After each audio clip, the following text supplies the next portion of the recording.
ഓം നമോ ഭഗവതേ വാസുദേവായ. ഓം നമോ ഭഗവതേ വാസുദേവായ. ഓം നമോ ഭഗവതേ വാസുദേവായ. ഓം അജ്ഞാനതിമിരാന്ധസ്യ ജ്ഞാനാഞ്ജനശലാകയാ ചക്ഷുരുന്മിലിതം യേന തസ്മൈ ശ്രീഗുരവേ നമഃ. श्रीचैतन्यमनोभीष्टं स्थापितं येन भूतले स्वयं रूपा कदा मह्यं ददाति स्वपदान्तिकं. वन्देऽहं श्रीगुरो श्रीयुतपदकमलं श्रीगुरून् वैष्णवांश्च श्रीरूपं साग्रजातं सहगणरघुनाथान्वितं तं सजीवं साद्वैतं सावधूतं परिजनसहितं कृष्णचैतन्यदेवं श्रीराधाकृष्णपादात् सहगणा ललिता श्रीविशाखामितांश्च. हे कृष्णा करुणा सिन्धु दीनबन्धो जगत्पते गोपेशा गोपिका कान्ता राधाकान्ता नमोऽस्तुते. तप्तकाञ्चनगौराङ्गी राधे वृन्दावनेश्वरी वृषभानुसुते देवी प्रणमामि हरिप्रिये. वाञ्छाकल्पतरुभ्यश्च कृपासिन्धुभ्येव च पतितानां पावनेभ्यो वैष्णवेभ्यो नमो नमः. नमो विष्णुपादाय कृष्णपृष्ठाय भूतले श्रीमते भक्तिवेदान्तस्वामिनिति नामिने. नमस्ते सरस्वती देवे गौरवाणी प्रचारिणे निर्विशेषशून्यवादी पाश्चात्यदेशतारिणे. जय श्री कृष्ण चैतन्य प्रभु नित्यानंद श्री अद्वैत गदाधर श्रीवासादि गौरभक्तवृंद. हरे कृष्णा कृष्ण कृष्ण हरे हरे, हरे राम राम राम हरे हरे. हरे कृष्णा कृष्ण कृष्ण हरे हरे, हरे राम राम राम हरे हरे. हरे कृष्णा कृष्ण कृष्ण हरे हरे, हरे राम राम राम हरे हरे. मूगं करोति वाचालं पंगुं लङ्घयते गिरिं यत्कृपातमहं वन्दे श्रीगुरुदीनतारिणं. परमानन्दमाधवं श्रीचैतन्यमीश्वरम्.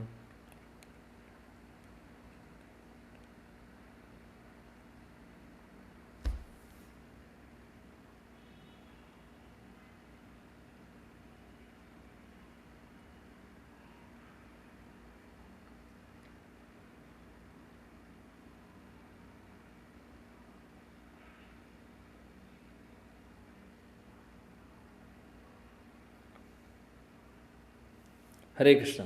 എല്ലാ ഭക്തജനങ്ങൾക്കും എൻ്റെ വിനീതമായ പ്രണാമം. ശ്രീമദ് ഭഗവത്ഗീത 9-ാമത്തെ അധ്യായം 26-ാമത്തെ ശ്ലോകം വരെ നമ്മൾ കഴിഞ്ഞ ക്ലാസ്സിൽ നോക്കി. പത്രം പുഷ്പം ഫലം തോയം യോമേ ഭക്തിയ പ്രയച്ഛതി തദ് അഹം ഭക്തി ഉപഹൃതം അശ്നാമി പ്രയതാത്മനഃ. ഭഗവാൻ പറയുന്നു, ആരാണോ സ്നേഹത്തോടു കൂടിയിട്ട് നല്ല ഇൻറ്റൻഷനോടുകൂടി എനിക്ക് ഒരു പുഷ്പമോ ഒരു ഇലയോ, അതായത് തുളസിയോ അല്ലെങ്കിൽ എന്തെങ്കിലും ഫലമോ കുറച്ച് വെള്ളമോ എന്താണെങ്കിലും, ഇത്രയും സിമ്പിളായിട്ടുള്ള എന്താണെങ്കിലും സ്നേഹത്തോടു കൂടി ആ ഭാവത്തോടു കൂടി നമ്മൾ സമർപ്പിക്കുകയാണെങ്കിൽ ഞാനത് സ്വീകരിക്കും എന്നാണ് ഭഗവാൻ പറയുന്നത്, അല്ലേ? അതാണ് ഭഗവാൻ കഴിഞ്ഞ ശ്ലോകത്തിൽ പറഞ്ഞത്. ഇത് വളരെ പ്രധാനപ്പെട്ട കാര്യമാണ്. നമ്മൾ ഒരുപാട് കാര്യങ്ങൾ ഭഗവാന് വേണ്ടി നമുക്ക് ചെയ്യാൻ സാധിക്കും, ഓരോരുത്തരുടെയും കപ്പാസിറ്റി അനുസരിച്ച്. പക്ഷെ ചെയ്യുന്നത് എന്താണെങ്കിലും അതിൻ്റെ പുറകിലുള്ള ഇൻറ്റൻഷൻ കറക്റ്റായിരിക്കണം, അതിൻ്റെ പുറകിലുള്ള ഭാവം ശരിയായിരിക്കണം. ഒരുപാട് പൈസയുണ്ടെങ്കിൽ അത് ഭഗവാൻ സമർപ്പിക്കുന്നത് തെറ്റല്ല, പക്ഷേ അഹങ്കാരത്തോടു കൂടിയിട്ടല്ല, അല്ലെങ്കിൽ പേരിന് വേണ്ടിയിട്ടായിരിക്കരുത്. പേരിനും പ്രശസ്തിക്കും വേണ്ടി ആളുകളുടെ മുമ്പിൽ കാണിക്കാൻ വേണ്ടിയിട്ടോ അങ്ങനെയുള്ള ഭാവത്തോടു കൂടിയിട്ടാണെങ്കിൽ അത് ഭഗവാൻ സ്വീകരിക്കില്ല. സ്വീകരിക്കില്ല എന്ന് പറഞ്ഞു കഴിഞ്ഞാൽ ഭഗവാൻ സ്വീകരിക്കും, പക്ഷേ നമുക്ക് അതുകൊണ്ട് ഗുണമൊന്നും ഉണ്ടാവുന്നില്ല. അതായത് നമുക്ക് വേണ്ട ഗുണം എന്താണ്? നമുക്ക് വേണ്ടത് ഭക്തിയാണ് വേണ്ടത്, അല്ലേ? നമ്മൾ ഭഗവാനിൽ നിന്ന് വേറെ ഒന്നും പ്രതീക്ഷിക്കുന്നില്ല, ഒന്നും നമുക്ക് വേണ്ട. ന ധനം ന ജനം ന സുന്ദരിം കവിതാം വാ ജഗദീശ കാമയെ മമ ജന്മനി ജന്മനീശ്വരെ ഭവത ഭക്തിർ അഹൈതുകിത്വയി. ശ്രീ ചൈതന്യ മഹാപ്രഭു ശിഷ്യാഷ്ടകത്തിലെ 4-ാമത്തെ ശ്ലോകത്തിൽ പറയുന്നത് ഇത് തന്നെയാണ്. ന ധനം, ധനമല്ല, എനിക്കൊന്നും വേണ്ട. ന ജനം, എനിക്ക് ഫോളോവേഴ്സും വേണ്ട, ഫാൻസും ഫോളോവേഴ്സും അതൊന്നും വേണ്ട. ന സുന്ദരി, സുന്ദരിയായിട്ടുള്ള സ്ത്രീയും വേണ്ട. കവിത വലിയ പണ്ഡിതനാണ് എന്നുള്ളതും, പണ്ഡിതനാണ് എന്ന് പറഞ്ഞ എല്ലാവരുടെ ഇടയിലും വലിയ ആളാവാനും ഞാൻ ആഗ്രഹിക്കുന്നില്ല. എനിക്കൊന്നും വേണ്ട ഭഗവാനെ. മമ ജന്മനി ജന്മനീശ്വരെ ഭവത ഭക്തിർ അഹൈതുകിത്വ. അഹൈതുകമായിട്ടുള്ള ഭക്തി മാത്രം മതി എനിക്ക്. അതിന് ഞാൻ എത്ര ജന്മങ്ങൾ എടുക്കാനും തയ്യാറാണ്. എനിക്ക് മോക്ഷവും ഞാൻ ആഗ്രഹിക്കുന്നില്ല, പക്ഷെ അഹൈതുകി ഭക്തി അല്ലാതെ എനിക്കൊന്നും വേണ്ട. അഹൈതുകി ഭക്തി എന്ന് പറഞ്ഞാൽ എന്താണ്? അഹൈതുകി അപ്രതിഹത യയാത്മ സുപ്രസീദതി സവൈ പുംസ പരോധർമ്മ യഥോ ഭക്തി അധോക്ഷജേ. അല്ലേ? ഭാഗവതത്തിലെ പ്രധാനപ്പെട്ട ശ്ലോകം. അപ്പോൾ എന്താണ് ഭക്തി? ഭക്തിയുടെ ഡെഫിനേഷനാണ് അഹൈതുകി അപ്രതിഹത, അഹൈതുകമായിട്ടുള്ളത്. പ്രത്യേകിച്ച് ഒന്നും ആഗ്രഹിക്കാതെ, ഭൗതികമായിട്ടുള്ള ഒരു ആഗ്രഹമില്ലാതെ, അത് ജ്ഞാനമാണെങ്കിലും കർമ്മത്തിനെ ബേസ് ചെയ്തിട്ടുള്ളതാണെങ്കിലും എന്താണെങ്കിലും, അല്ലെങ്കിൽ മറ്റുള്ള ഭൗതികമായിട്ടുള്ള എന്ത് ആഗ്രഹങ്ങളാണെങ്കിലും അതൊന്നും ഒരു കാരണമാവരുത് ഭഗവാനും നമ്മുടെ ഇടയിൽ. അപ്പോൾ ശുദ്ധഭക്തി എന്ന് പറഞ്ഞാൽ എന്താണ് എന്നുള്ളതിൻ്റെ ഡെഫിനിഷനാണ് അഹൈതുകി അപ്രതിഹത. അഹൈതുകമായിരിക്കണം, ഹേതു ഒന്നുമില്ല, റീസൺസ് ഒന്നുമില്ല, അല്ലെങ്കിൽ കാരണമൊന്നുമില്ല ഇല്ലാതെ, അല്ലെങ്കിൽ ഒന്നും പ്രതീക്ഷിക്കാതെ, വേറൊന്നും പ്രതീക്ഷിക്കാതെ, അങ്ങനെയായിരിക്കണം. അപ്പോൾ അതിനെയാണ് ഭക്തി എന്ന് വിളിക്കുന്നത്. പിന്നെ അപ്രതിഹത എന്ന് പറഞ്ഞാൽ നിരന്തരമായിട്ട്, ശാശ്വതമായിട്ട്, അതിന് ഒരു ബ്രേക്ക് ഇല്ലാതെ, ഒരു ദിവസം ചെയ്തു, 2 ദിവസം ചെയ്തു, ഒരാഴ്ച ചെയ്തു, ഒരു മാസം ചെയ്തു, അതിനുശേഷം കുറേ ദിവസം ചെയ്യാതിരിക്കുന്നു, പിന്നെ വീണ്ടും ചെയ്യുന്നു. അങ്ങനെയല്ല, നിരന്തരമായിട്ട്, കണ്ടിന്യൂസ് ആയിട്ട്. അതിനെയാണ് ശുദ്ധഭക്തി എന്ന് പറയുന്നത്. പിന്നെ ആരോട് ഈ ഭക്തി ആരോടാണ്? അധോക്ഷജനോട്. അധോക്ഷജൻ എന്ന് പറഞ്ഞാൽ ഭഗവാൻ കൃഷ്ണൻ. അപ്പോൾ അതിനെയാണ് ശുദ്ധഭക്തി എന്ന് പറയുന്നത്, ഭക്തിയുടെ ഡെഫിനിഷൻ. അപ്പോൾ ആ ശുദ്ധഭക്തി എന്ന് പറയുന്നത് അഹൈതുകമാവണം എന്നുള്ളത്. അതേപോലെയാണ് ഇവിടെ ഭഗവാൻ പറയുന്നത്. ഇവിടെ ഇപ്പോൾ പറയുന്നത് ഈ ശ്ലോകത്തിൽ നമ്മൾ അന്ന് പത്രം പുഷ്പം ഫലം തോയം ചർച്ച ചെയ്തു, പക്ഷെ കൂടുതൽ ഡിസ്കസ് ചെയ്തില്ല. ഒരുപാട് തവണ ഡിസ്കസ് ചെയ്തിട്ടുള്ളതാണ് ആയതുകൊണ്ട്. പക്ഷേ ഇവിടെ നമുക്ക് കാണാം ഭക്തി എന്ന് പറയുന്ന വാക്ക് 2 പ്രാവശ്യം ഉപയോഗിക്കുന്നത്. ഭഗവാൻ പറഞ്ഞിട്ടില്ല പത്രം പുഷ്പം ഫലം തോയം എങ്ങനെയെങ്കിലും തന്നാൽ മതി എന്നല്ല പറയുന്നത്. യോമേ ഭക്തിയെ പ്രയച്ചതി, ഭക്തിയോടുകൂടി ആരാണ് എനിക്ക് സമർപ്പിക്കുന്നത്. അപ്പോൾ അവിടെ കണ്ടീഷനുണ്ട്, അതാണ് കണ്ടീഷൻ വെച്ചിട്ടുണ്ട്. പത്രം പുഷ്പം ഫലം തോയും എങ്ങനെയെങ്കിലും ഭഗവാനെ ഇതാ പിടിച്ചോ എന്ന് പറഞ്ഞിട്ട് ഒരു ആപ്പിള് എറിഞ്ഞു കൊടുത്തിട്ട് കാര്യമില്ല, വെറുതെ അങ്ങനെ ആരെങ്കിലും കാണിക്കാൻ വേണ്ടിയിട്ടോ അങ്ങനെയല്ല. ഭക്തിയോട് കൂടിയിട്ട്, അതാണ് ഭഗവാൻ പറയുന്നത്. ഭക്തിയോട് കൂടിയിട്ട് എത്ര ലളിതമായിട്ടുള്ള സാധനമാണെങ്കിലും അത് സമർപ്പിക്കുകയാണെങ്കിൽ ഞാൻ സ്വീകരിക്കും. ഇനി ഇതൊന്നും ഫിസിക്കലി കൊടുക്കാനില്ല എന്ന് വിചാരിക്കുക. ഇതൊന്നും നമ്മുടെ കയ്യിൽ കൊടുക്കാനില്ല, അതിനുള്ള ഇതുപോലും കൊടുക്കാൻ സാധിക്കില്ല. അതായത് ഒരു തുളസി വഴിയിൽ നിന്ന് നമുക്ക് പറിച്ചു കൊടുക്കാൻ സാധിക്കുന്നില്ല. ഒരു പുഷ്പം വഴിയിൽ നിന്ന് നമുക്ക് ഒരു പുഷ്പം കിട്ടാനാണോ നാട്ടിലൊക്കെ ബുദ്ധിമുട്ട്? ഒരു ബുദ്ധിമുട്ടുമില്ല. വഴിയിലൂടെ നടക്കുവാണെങ്കിൽ സിറ്റികളല്ല പറയുന്നത്, ഗ്രാമപ്രദേശങ്ങളിലൊക്കെ ആണെങ്കിൽ ഒരു പുഷ്പം കിട്ടാൻ ബുദ്ധിമുട്ടില്ല എന്താണെങ്കിലും. സിറ്റിയിലാണെങ്കിൽ ബുദ്ധിമുട്ടാണ്. ഇവിടെയൊക്കെ വഴിയിൽ ഇറങ്ങിക്കഴിഞ്ഞാൽ പുഷ്പം കിട്ടില്ല.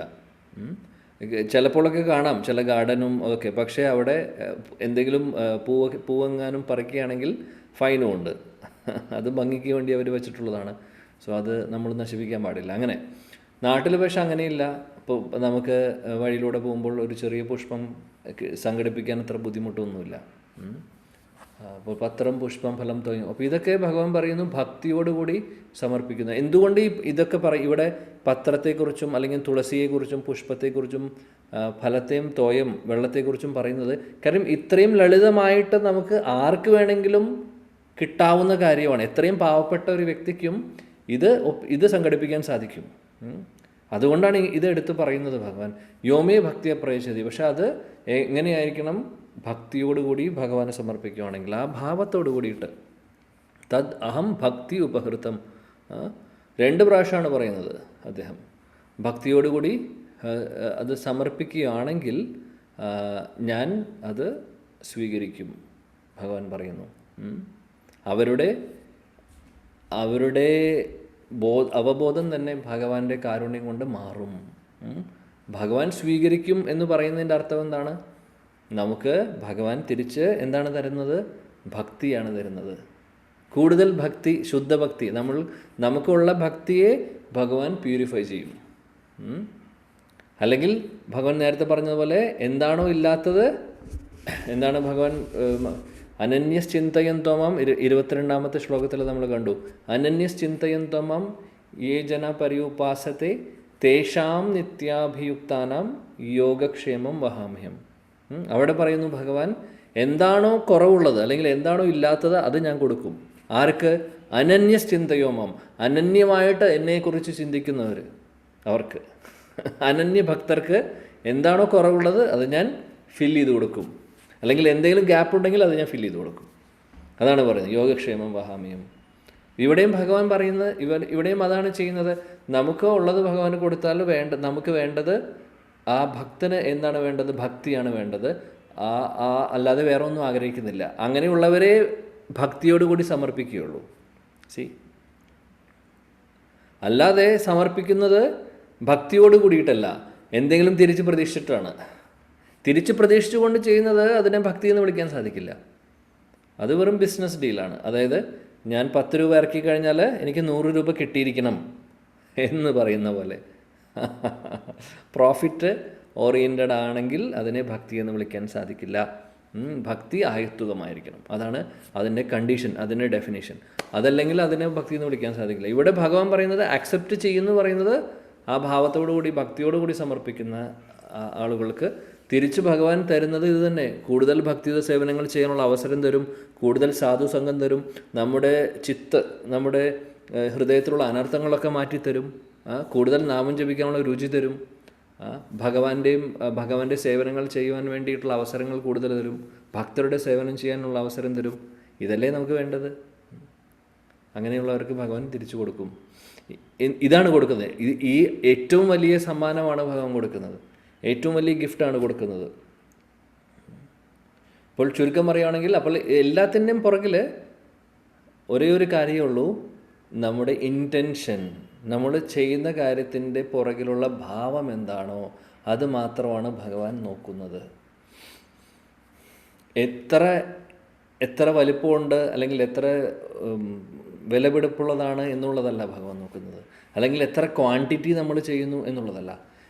ആ ക്വാളിറ്റി, എത്ര നല്ല രീതിയിൽ ചെയ്യുന്ന കാര്യം, നമ്മളെക്കൊണ്ട് ചെയ്യാൻ സാധിക്കുന്നത്, അത് എത്ര ചെറിയ കാര്യമാണെങ്കിലും അത് ഭംഗിയായിട്ട് ചെയ്യുന്നുണ്ടെങ്കിൽ അത് ഭഗവാൻ സ്വീകരിക്കുന്നു.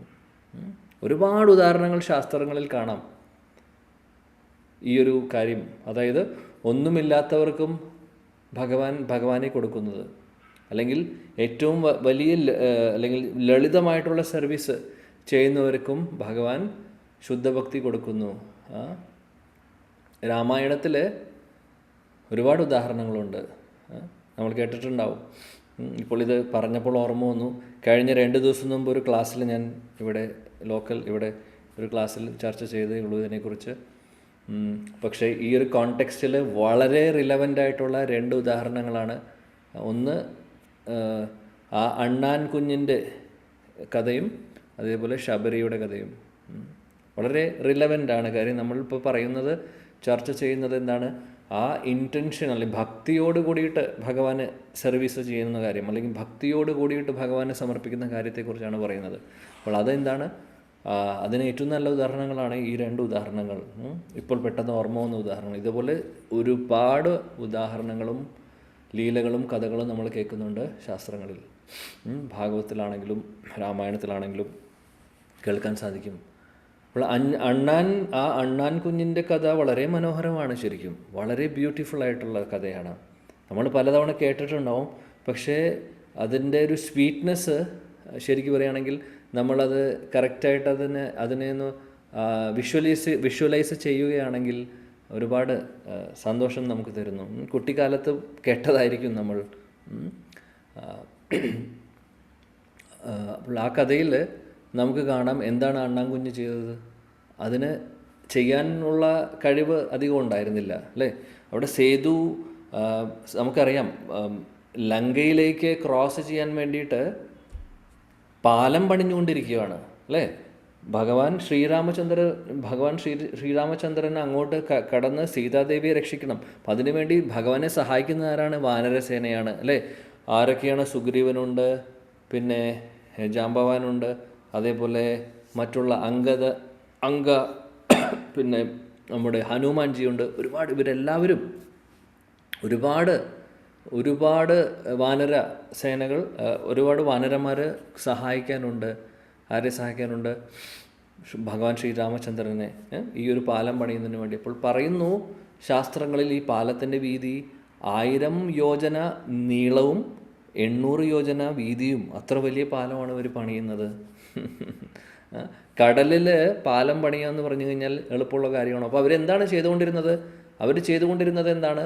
വലിയ വലിയ പാറക്കഷ്ണങ്ങൾ, പാറയല്ല മലയോടുകൂടി പറിച്ചു കൊണ്ടുവരായിരുന്നു. ആരൊക്കെ? ഈ പറയുന്ന ഹനുമാൻജിയും സുഗ്രീവനും ഇവരെല്ലാവരും. കാര്യം അവരുടെ ശരീരം തന്നെ ഏകദേശം പാറകൾ അല്ലെങ്കിൽ വലിയ വലിയ മലകളെ പോലെയായിരുന്നു അവരുടെ ശരീരത്തിൻ്റെ വലിപ്പം തന്നെ.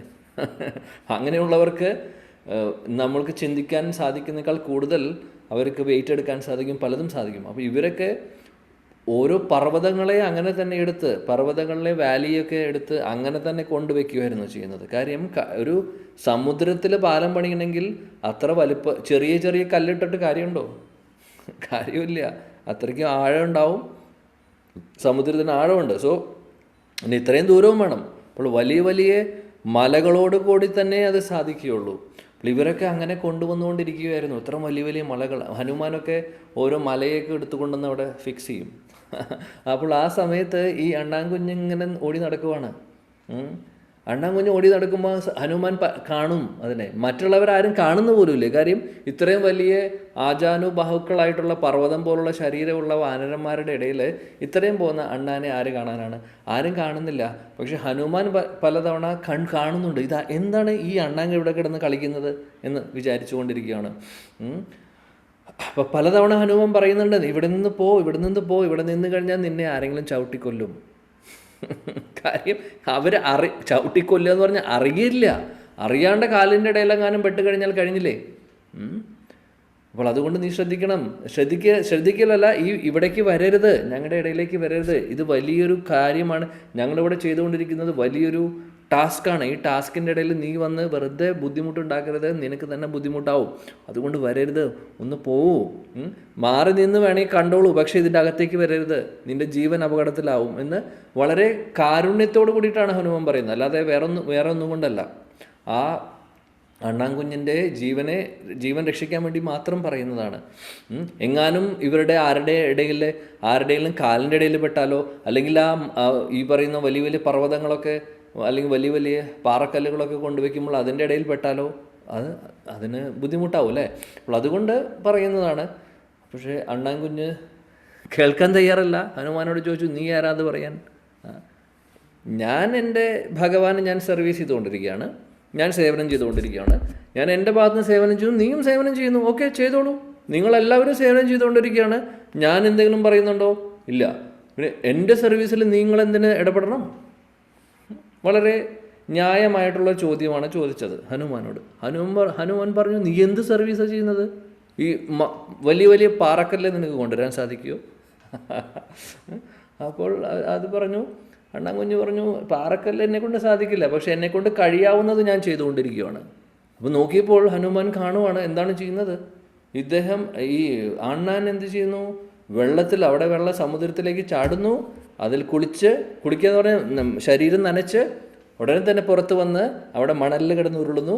മണലിൽ കിടന്ന് ഉരുണ്ട് എന്താണ് സംഭവിക്കുന്നത്? നനഞ്ഞു കഴിഞ്ഞാൽ ഉരുളുമ്പോൾ എന്ത് സംഭവിക്കുന്നു? മണലെല്ലാം പറ്റി പിടിക്കുന്നു അല്ലേ? പിന്നെ അങ്ങനെ ഓടിപ്പോയി ഈ പാറക്കല്ലിൻ്റെ, ഇവർ പണിയുന്ന പാലത്തിൻ്റെ മുകളിൽ പോയി അവിടെ പോയി കുടയും. അവിടെ കുടയുമ്പോൾ കുറച്ച് മണ്ണൊക്കെ അവിടെ വീഴും. എന്നിട്ട് തിരിച്ചു വരും, വീണ്ടും വെള്ളത്തിലിറങ്ങും, ഇതേപോലെ മണ്ണിൽ കിടന്ന് ഉരുളും, അവിടെ പോയിട്ട് ശരീരം ഒന്ന് കുടയും. ഇതാണ് ചെയ്തുകൊണ്ടിരിക്കുന്നത്. ഹനുമാൻ നോക്കിയിട്ട് പറഞ്ഞു, ഈ എന്താ ചെയ്യുന്നത്? എനിക്ക് മനസ്സിലാവുന്നില്ല. അപ്പോൾ പറഞ്ഞു, നിനക്ക് മനസ്സിലാവില്ല, ഇത് ഞാൻ ആ പാലത്തിൽ മണലിടാൻ നോക്കിക്കൊണ്ടിരിക്കുകയാണ് എന്ന് പറഞ്ഞു. എന്നെക്കൊണ്ട് ചെയ്യാൻ പറ്റുന്നത് ഞാൻ ചെയ്യും, അതിനെന്നെ തടസ്സം നിർത്തരുത് എന്ന് പറഞ്ഞു.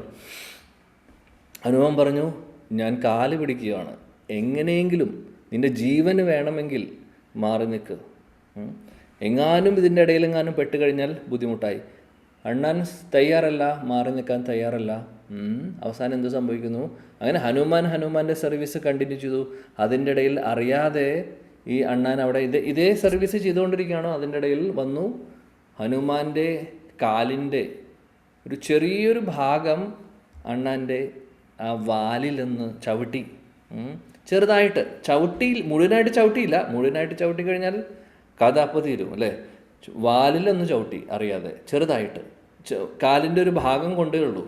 പക്ഷെ എന്ത് സംഭവിച്ചു? അത് ആ വാല് മുറിഞ്ഞു, ശരിക്കും മുറിഞ്ഞു പോയി. അതിന് വിഷമമായി, ഉറക്കെ കരഞ്ഞു. അത് അണ്ണാൻ ഉറക്കെ കരഞ്ഞു പറഞ്ഞു, നീ എൻ്റെ വാല് മുറിച്ചു, ശ്രദ്ധിക്കാതെ. നിനക്ക് നിൻ്റെ കാര്യം മാത്രമേ നോക്കാൻ പറ്റുള്ളൂ. ഞാനും ഭഗവാന്റെ ഭക്തനാണ്, അപ്പം നീ അപരാധം ചെയ്തു, എന്നെ ഉപദ്രവിച്ചു. അപ്പോൾ ഹനുമാൻ പറഞ്ഞു, ഞാൻ ആദ്യമേ തൊട്ട് പറയല്ലേ നിന്നോട് ഇവിടെ നിന്ന് മാറി നിൽക്കാൻ, നിന്നെക്കൊണ്ട് പറ്റുന്ന കാര്യമല്ല അത്.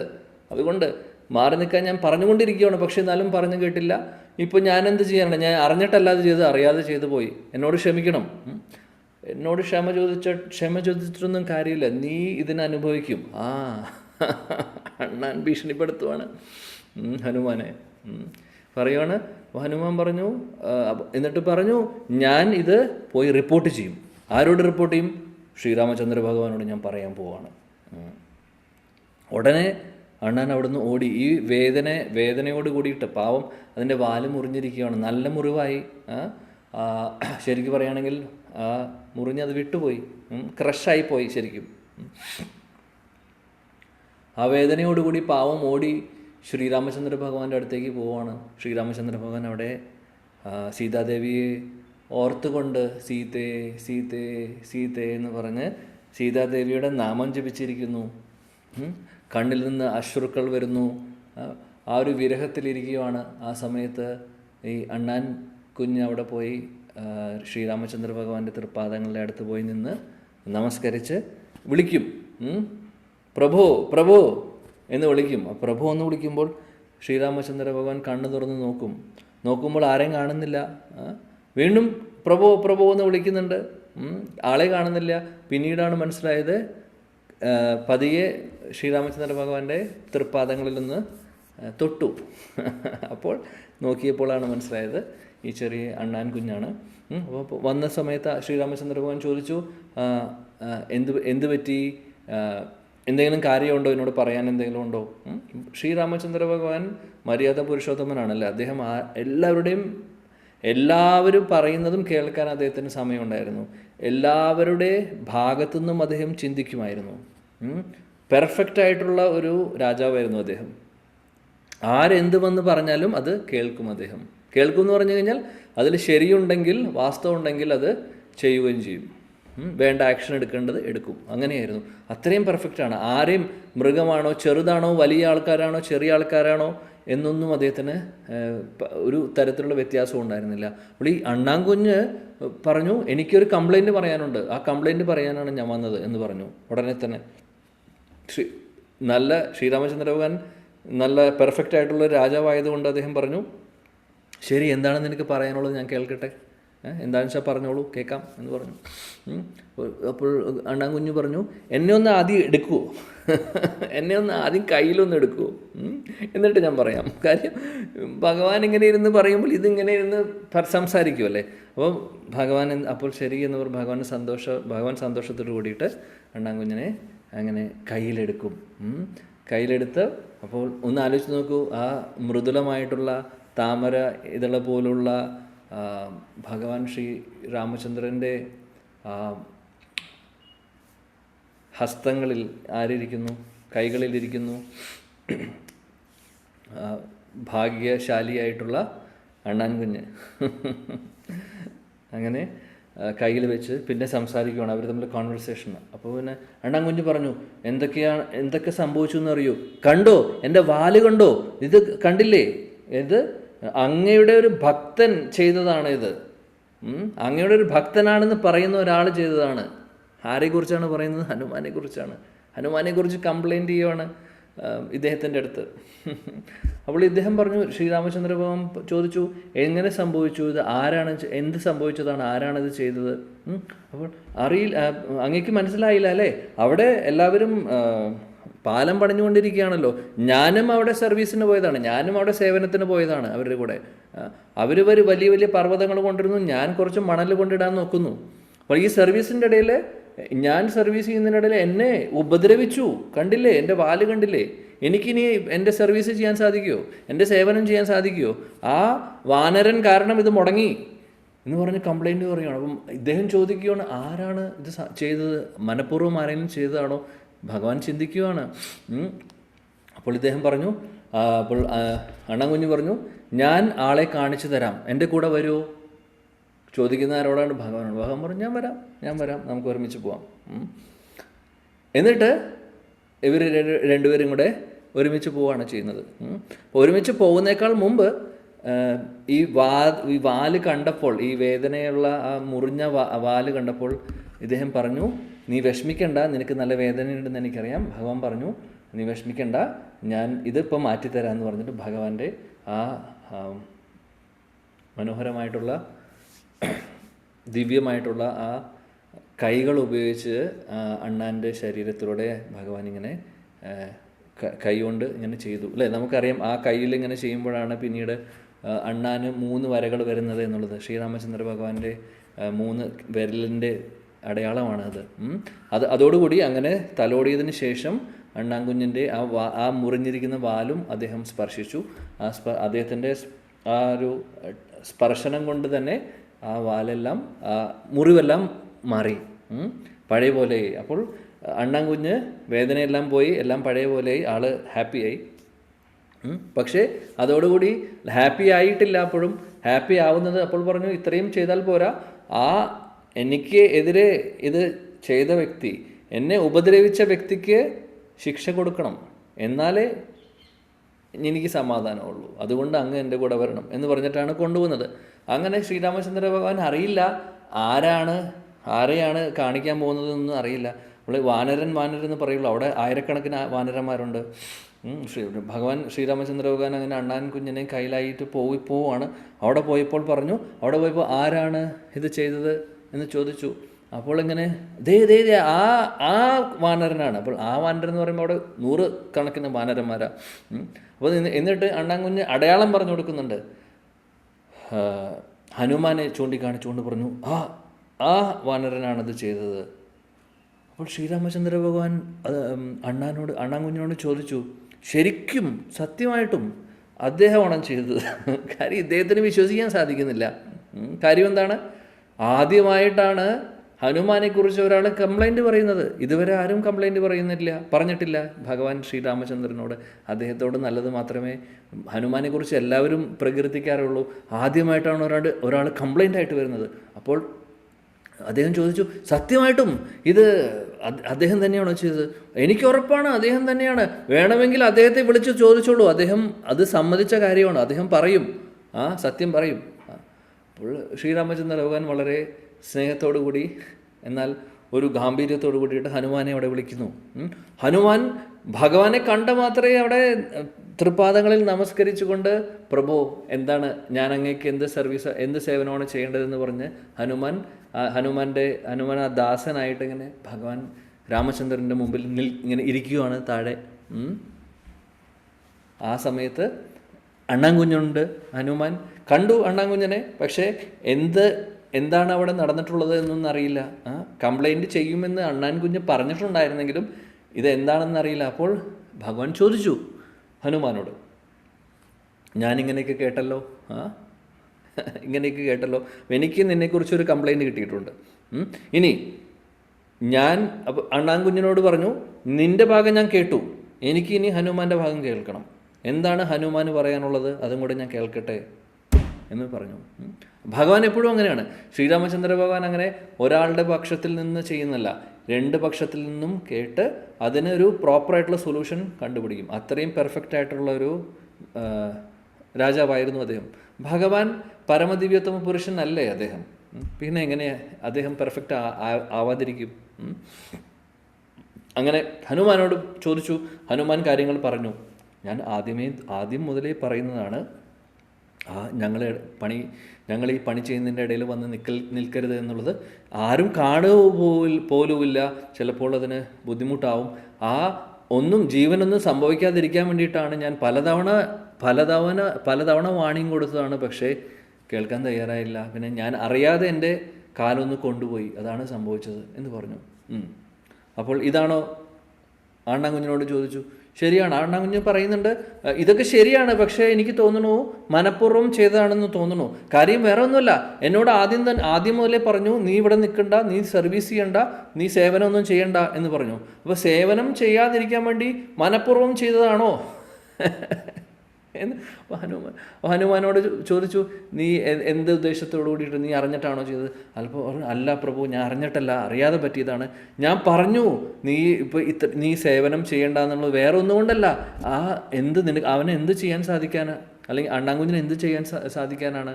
ഞങ്ങൾ ഈ കല്ലുകളൊക്കെ കൊണ്ടുവരുന്ന സമയത്ത് അതിനെന്ത് സാധിക്കും? അപ്പോൾ അതുകൊണ്ട് ഞാൻ പറഞ്ഞു മാറി നിന്നാൽ മതി. അങ്ങനെ അല്ലാതെ ഞാൻ സേവനം ചെയ്യരുതെന്ന് ഉദ്ദേശിച്ചിട്ടല്ല, പക്ഷേ അതിനെക്കൊണ്ട് ചെയ്യാൻ പറ്റുന്ന കാര്യങ്ങളല്ലേ ചെയ്യാൻ സാധിക്കുള്ളൂ. അപ്പോൾ ആ സമയത്ത് ഇതെല്ലാം അപ്പോൾ രണ്ട് ഭാഗത്തു നിന്നും കേട്ടു. ഭഗവാൻ ശ്രീരാമചന്ദ്രൻ ഇനി അതിനൊരു തീരുമാനം ഉണ്ടാക്കണം. ആ സമയത്ത് ഇദ്ദേഹം പറഞ്ഞു, അണ്ണാൻകുഞ്ഞ് പറഞ്ഞു, ശരി ഇതൊക്കെ പറഞ്ഞത് ഓക്കെ, പക്ഷേ ഇതിനൊരു വ്യവസ്ഥ വരണം. എന്താണ് വ്യവസ്ഥ? ഞാനിവിടെ ഭഗവാനെ ഞാനിവിടെ കൂട്ടിക്കൊണ്ടുവരുന്നേക്കാൾ മുമ്പ് തന്നെ ഞാൻ ഒരു കാര്യം പറഞ്ഞിട്ടുണ്ടായിരുന്നു. എന്താണ്? എന്നെ ഉപദ്രവിച്ച ആൾക്ക് ശിക്ഷ കൊടുക്കണം എന്നുള്ളത്. അത് അങ്ങ് സമ്മതിച്ചതും കൂടിയാണ്.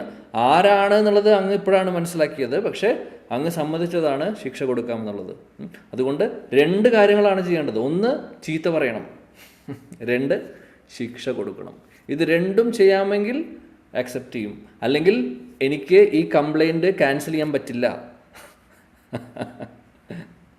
ഭഗവാൻ ചിന്തിച്ചു, ഇനി ഞാൻ എന്താ ചെയ്യുക? എന്താണ് ഞാൻ ചെയ്യേണ്ടത്? ശരി, ഓക്കെ, ഞാൻ രണ്ട് കാര്യങ്ങൾ, ഒന്ന് ചീത്ത പറയണം, രണ്ട് ശിക്ഷ കൊടുക്കണം.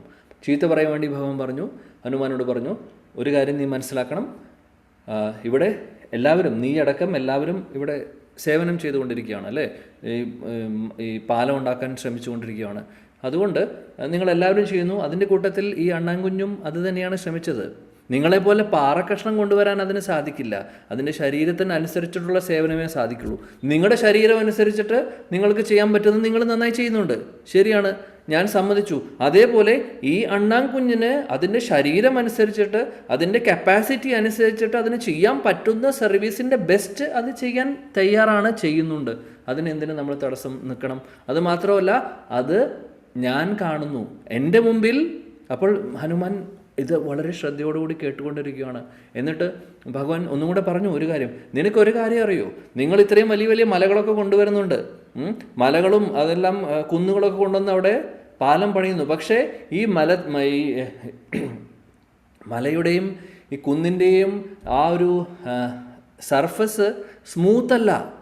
ചിലതിങ്ങനെ മൊനയുണ്ടാവും, ചിലത് അപ്പം ഇങ്ങനെ മൊനയും അവിടെ ഇവിടെയും ഇങ്ങനെ മുഴയൊക്കെ ഉള്ളത് എങ്ങനെ അതിൻ്റെ മുകളിലൂടെ നടന്നു പോകാൻ സാധിക്കും? അത് അപ്പോൾ അതുകൊണ്ട് ഈ പാവം അണ്ണാൻകുഞ്ഞ് എന്താണ് ചെയ്തത്?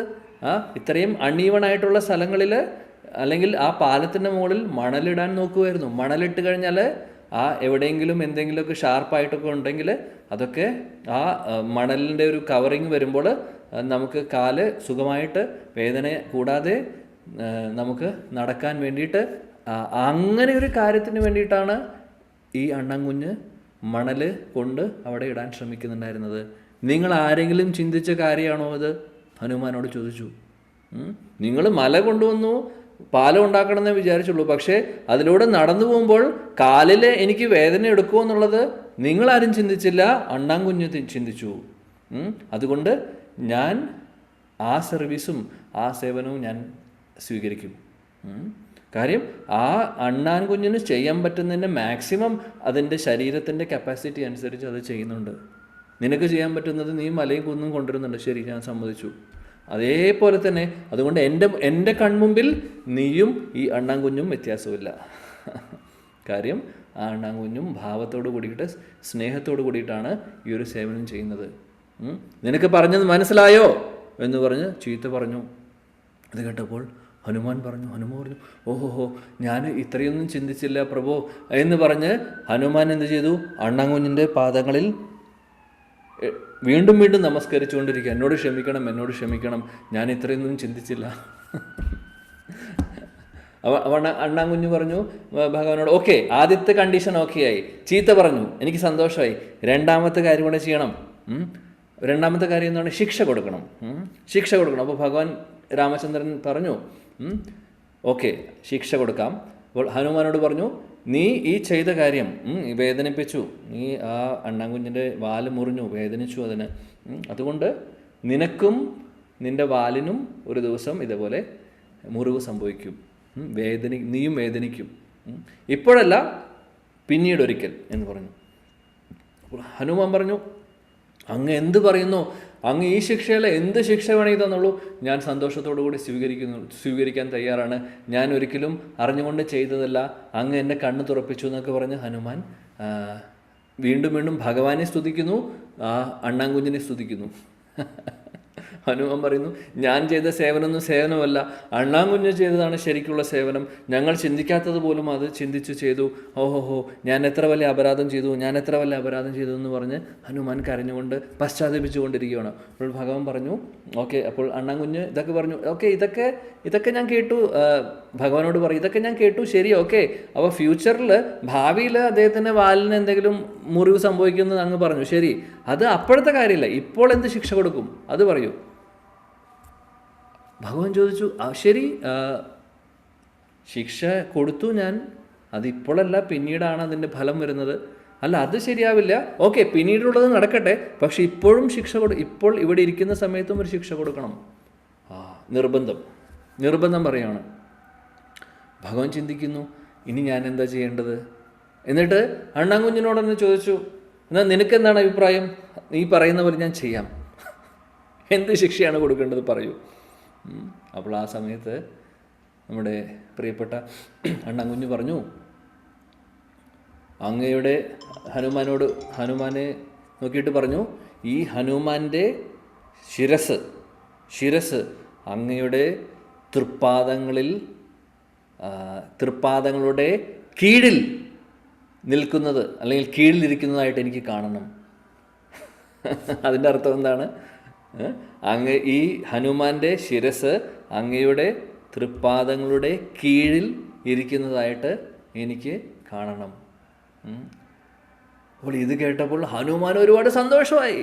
ഇത്രയും വലിയൊരു ശിക്ഷ, ഇതൊരു ശിക്ഷയല്ല, ഇത് അനുഗ്രഹമാണ്.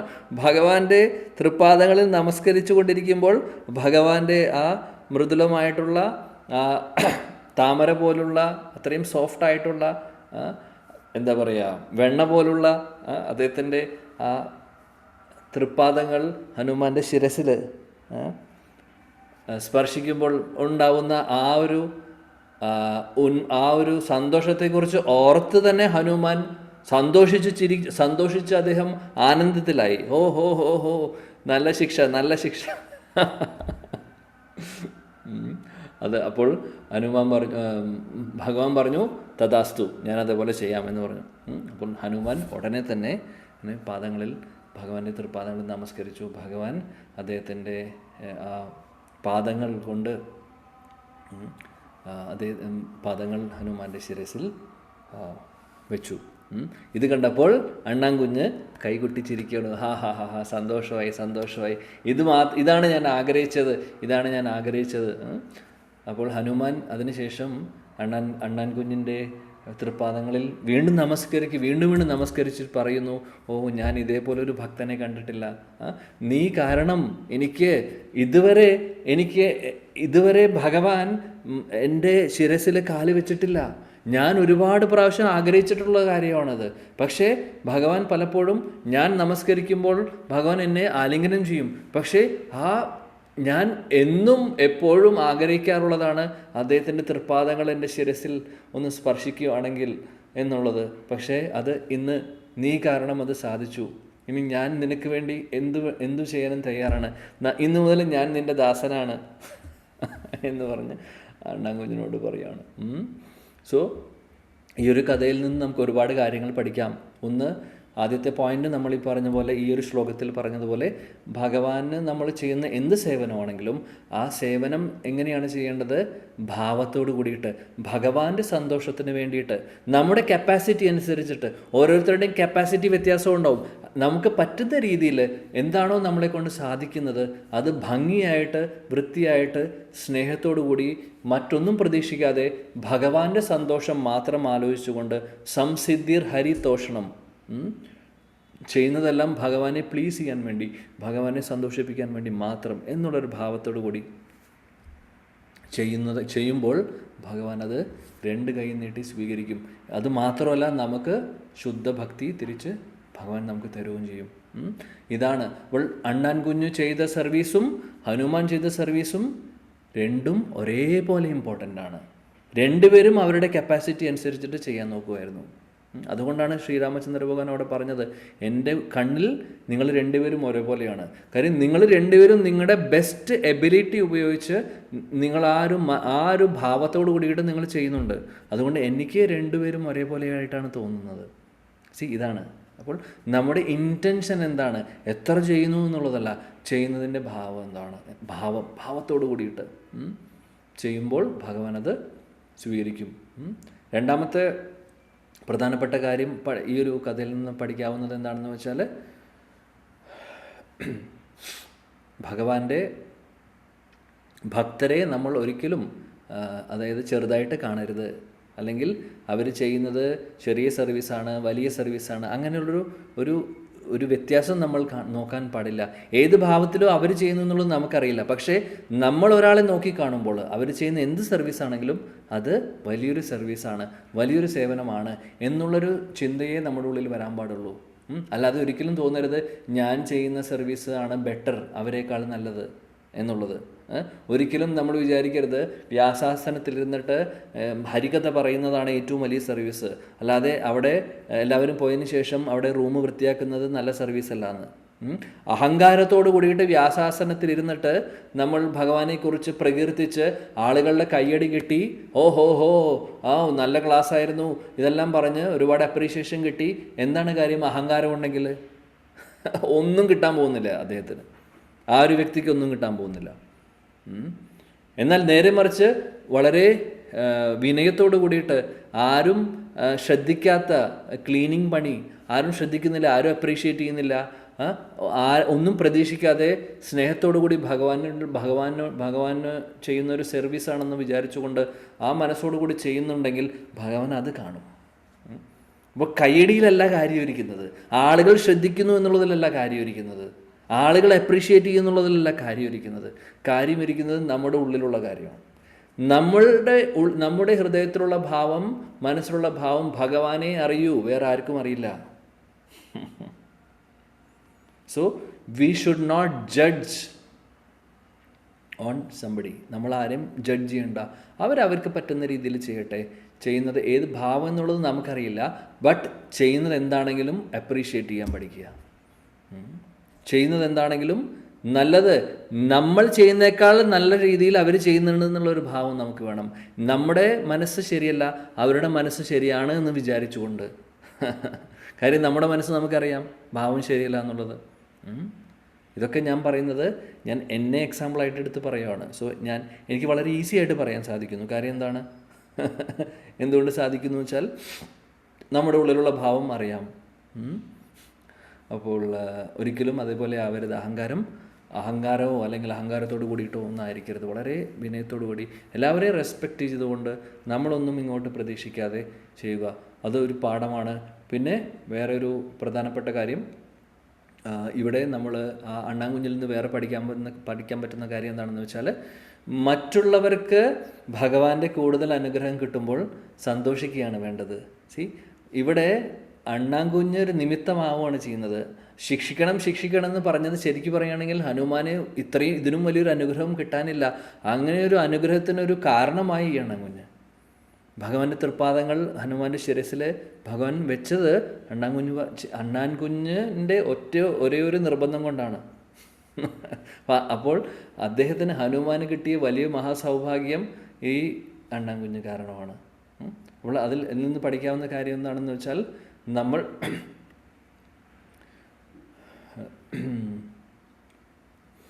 മറ്റുള്ളവർക്ക് കൂടുതൽ ഭഗവാന്റെ അനുഗ്രഹം കിട്ടുമ്പോൾ നമ്മൾ സന്തോഷിക്കണം. അണ്ണാൻകുഞ്ഞ് ഒരിക്കലും പറഞ്ഞില്ല എൻ്റെ തലയിലും വയ്ക്കൂ എന്ന് പറഞ്ഞില്ല. മറ്റുള്ളവർക്ക്, അതായത് ഹനുമാന് കൂടുതൽ അനുഗ്രഹം കിട്ടട്ടെ, ഹനുമാന് കൂടുതൽ ഭഗവാന്റെ അനുഗ്രഹം കിട്ടട്ടെ എന്നുള്ള ആഗ്രഹമായിരുന്നു.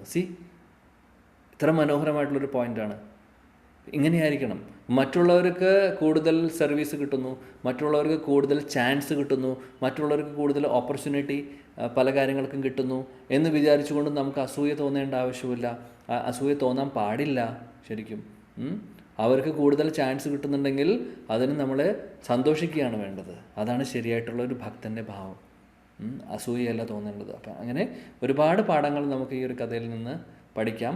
നമ്മൾ ശ്ലോകത്തിലേക്ക് പോയില്ല, പക്ഷേ പത്രം പുഷ്പം ഫലം തോയം ചർച്ച ചെയ്തപ്പോൾ ഭഗവാൻ തോന്നിപ്പിച്ച ഒരു സ്റ്റോറി എൻ്റെ ഉള്ളിൽ വന്നു. ഇത് വരാൻ കാര്യം എന്താണെന്ന് വെച്ചാൽ 2 ദിവസം മുമ്പ് ഞാനിത് ഓൾറെഡി പറഞ്ഞതാണ്. അതുകൊണ്ട് പെട്ടെന്ന് ഓർമ്മ വന്നു, കണക്റ്റ് ആയതാണ്. സോ എന്നോട് ക്ഷമിക്കണം. അടുത്ത ശ്ലോകത്തിലേക്ക് യത് കരോസി യത് അസ്നാസി യത് ജുഹസി ദദാസി യത് തപസ്യസി കൗന്തയ തത് കുരുഷ്വ മദർപ്പണം അടുത്ത ക്ലാസ്സിലെടുക്കാം. ഹരേ കൃഷ്ണ. ശ്രീമദ് ഭഗവത്ഗീത की जय. जगद्गुरु श्रीला प्रभुपाद की जय. वाञ्छाकल्पतरुभ्यश्च कृपा सिन्धुभ्येव च पतितानां पावनेभ्यो वैष्णवेभ्यो नमो नमः. अनन्तकोटि वैष्णववृन्द की श्रील प्रभुपाद की जय. समवेद गौर भक्तवृंद की जय. निताय गौर प्रेमानंदे. हरि हरि. जय जय Shri Radheshyam. Thank you. Hare Krishna. Hare Krishna.